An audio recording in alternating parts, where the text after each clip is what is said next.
A century has passed. Millions of lives have been impacted. Henry Ford Health System now sets off into the great unknown of healthcare's future. But with this challenge comes confidence that the groundwork that was laid over 100 years ago will give future innovators the blueprint to guiding the breakthroughs of the next century. It's the constant focus on continuous improvement and never settling that really makes a great organization. And our founder, Henry Ford, 100 years ago said Detroit doesn't need another hospital, it needs a hotel for sick people. And what are we doing today across the industry? We're really working hard to create a hotel, a concierge type environment in our hospitals. And it was stated as a need 100 years ago. Well, there's something special about knowing that you're part of an institution that has been here now for 100 years, and that you are a link in a chain that is building on what's come before you, and just the incredible pioneering spirit by which this place started in 1915. But that energy and that spirit is still here, and you can see it moving forward for the next 100+ years. I believe that Henry Ford Health System is strong enough to take any path they choose.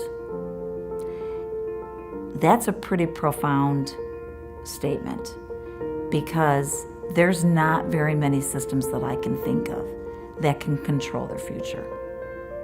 And I believe Henry Ford Health System has done enough work for 100 years in building their balance sheet, in building the strength of their foundation, in building their employee base and their leadership team in a meaningful and diverse way, that we can be very careful and intentional, but we get to choose our path. I think there will be two things that will be evident. One is we'll look back and realize that we were a big part of the rebuilding of Detroit, particularly in this Midtown area, working with Wayne State on a med-ed solution to urban renewal. And the second is we will be one of the organizations that defines the new pathway of delivering American healthcare. I think this willingness to challenge dogma, this is how we've always done it. Henry Ford did that almost 100 years ago when he challenged the medical staff models and said, no, we're going to do this a better way. We are going to do it with an employed physician model. Sort of interesting that now today everybody's scrambling to get into that very model that we started almost 100 years ago. And if you look at healthcare 10 years from now, I think you'd be hard-pressed not to find an employed model that we'd had all along. I think the next chapter is our vision. It's transforming lives and communities. It's contributing to a new age of healthcare that focuses much more on all of us taking care of ourselves better, improving the way we manage our health, and having much better outcomes. Eliminating racial disparities, making Detroit the kind of city that we know it can be, and being part of that transformation process. I think that's the next chapter.